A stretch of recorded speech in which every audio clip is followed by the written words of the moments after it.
আমরা কালকে যে শর্মাটা বানিয়েছিলে আজকে বানাতে পারবো এরকম? হ্যাঁ পারবো। আমরা যে সেদিন তুমি কাস্টার্ডে বানাইছিলে ওইটাও বানাই দিও, অনেক মজা হয়েছিল। ওরকমই বানাবো নাকি ডিফারেন্ট একটু খাবা? ওইরকমই বানাইও, কিন্তু কলা দিও। আচ্ছা। কাল রাত থেকে ভীষণ বৃষ্টি ছিল, সারা রাতে বৃষ্টি পড়লো। সকালের দিকে হালকা মেঘলা থাকলেও পরে কিন্তু অনেকটাই পরিষ্কার হয়ে গেছে। সকালবেলায় ইমান আর বাচ্চাদের আবদারে আবারও তৈরি করে নিচ্ছি শর্মা। সেদিন যে শর্মাটা তৈরি করেছিলাম ওদের কাছে খেতে খুব ভালো লেগেছে, তাই আজকে আবদার করলো আবার যেন সেই শর্মাটা তৈরি করে দিই।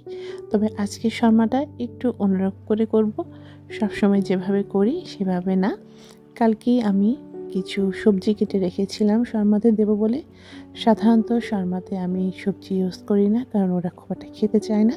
তবে আজকে একটু মজা করে দেব, যেন শর্মাটা ওরা পুরোপুরি শেষ করে এবং এতটা ফিল না করে যে ভেতরে আমি কি কি সবজি দিয়েছি।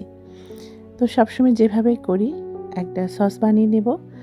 আর যেটা বললাম, রাতের বেলায় আমি গাজর আর শসা একসাথে কেটে রেখেছিলাম, আর কিছু লেটুস কেটে রেখেছিলাম। আর এই যে চিকেন ব্রেস্টগুলো, এগুলো তো মেরিনেট করাই ছিল আদা রসুন দিয়ে।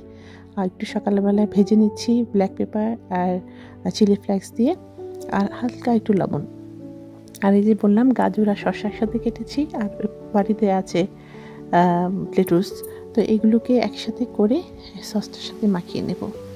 প্রতিদিন যদি একরকম খাবার দিই হয়তো ওরা আর খেতে চাইবে না, তাই আজকে ওরা বলার পরে চিন্তা করলাম যে কীভাবে শর্মাটা তৈরি করি। তাই ভাবলাম যে যেহেতু কালকেই শর্মা দিয়েছি, আজকে একটু আলাদা করে দিই, তাহলে হয়তো খেতে ওরা মজা পাবে। আর যে চিকেনটা কালকে দিয়েছিলাম সেটা বয়েল করে নিয়েছিলাম, আজকে চিকেনটা একটু ভেজে নিচ্ছি, একটু হালকা পোড়া পোড়া করে, এতে সুন্দর একটা স্মেল আসবে। ভাবছিলাম সারাদিন যেন বৃষ্টি থাকে, বৃষ্টির দিন আমার রান্না বান্না করতে চমৎকার লাগে। আর যদি সেদিন কোনো রান্না নাও থাকে, এমনিতেই ঘরে বসে জানালার দিক থেকে বৃষ্টি দেখতে আমার অনেক ভালো লাগে। কিন্তু সকালে কিছুক্ষণ পরেই একদম ঝকঝকে রোদ উঠে গেছে। তবে সেদিনটাও কিন্তু খারাপ ছিল না, কারণ এখন আর ওরকম গরম পড়ে না, তো সুন্দর একটা ওয়েদার থাকে, তাই রোদ থাকলেও কিন্তু খারাপ লাগে না। তৈরি করে নিচ্ছি ওদের জন্য শর্মা, ঝটপট সবাইকে নাস্তা দিয়ে দেব। বাংলাদেশের মতো এখানকার বৃষ্টিতে খুব একটা ভেজা যায় না। আগে আর একটু বেশি এরকম ছিল যে গরম এতটা পড়তো না, তখন গরমের দিনেও কিন্তু বৃষ্টিতে ভেজা যেত না। এখন এত বেশি গরম পড়ে, এই সামারে কিন্তু দুই একবার আমরা বৃষ্টিতে ভেজেছি। বিশেষ করে আপু যখন ছিল তখন আনায় আপু ওরা কিন্তু বৃষ্টিতে ভিজেছে। তো চিন্তা করা যায় না যে এখানকার পানিটা এত ঠান্ডা থাকে যে গরমের দিনেও ভেজা যেত না, বাট এখন অনেক বেশি গরম পড়াতে বৃষ্টিতে কিন্তু ভেজা যায়। তবে বাংলাদেশের বৃষ্টিতে ভিজে যে মজা, এখানকার বৃষ্টিতে ভিজে কেন জানি সেরকম মজা পাই না। তবে বৃষ্টি দেখতে কিন্তু আমার বেশ লাগে, সেটা যে দেশেরই হোক, যেখানেই হোক, যখনই হোক।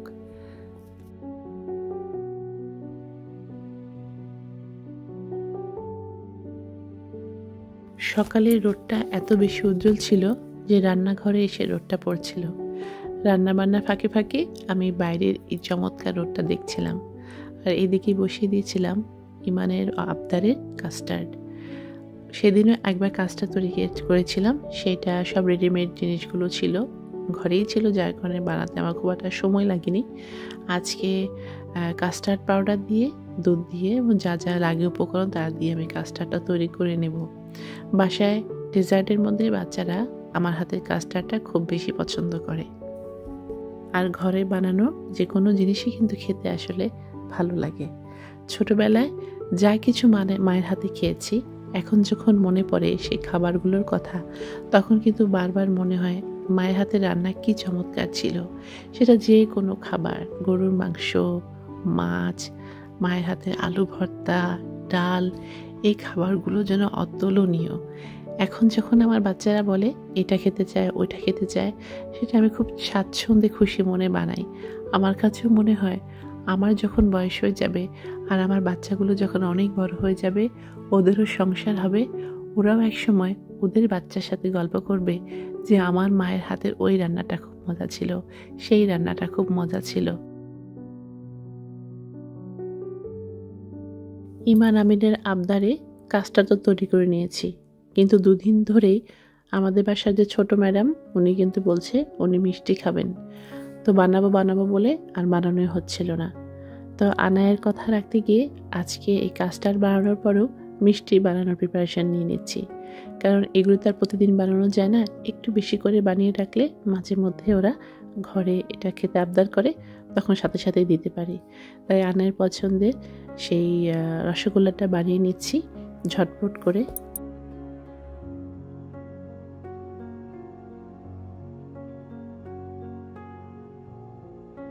পৃথিবীর সব মায়ের হাতের রান্নাই মজা, কারণ আমরা সবাই কিন্তু কম বেশি মায়ের হাতে রান্নার প্রশংসা করি। আর এই কারণটা কি জানেন? মায়ের হাতে রান্নার এক ধরনের আবেগ আছে, এক ধরনের আদর আছে। মা যে আবেগ আর আদর দিয়ে রান্নাটা করে সেটা অন্য কোথাও বা অন্য কেউ কিন্তু করে না। তাই আমরা হাজার বাইরে যতই খাই না কেন, রেস্টুরেন্টে খাই না কেন, বা অন্য কারো বাসার দাওয়াত খাই না কেন, ঘরে এসে মার হাতে যে রান্না সেটা হচ্ছে অতুলনীয়।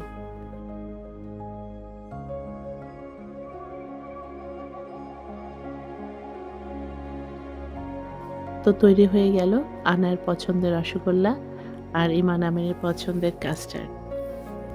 আর আপনাদের সঙ্গে শেয়ার করলাম আজকের এই 2 ধরনের ডেজার্ট। আশা করি আপনাদের ভালো লেগেছে। আবার কথা হবে আরেকটি ভিডিওতে। সবাই ভালো থাকবেন, সুস্থ থাকবেন। তাই আজকে বিদায় নিচ্ছি। আসসালামু আলাইকুম।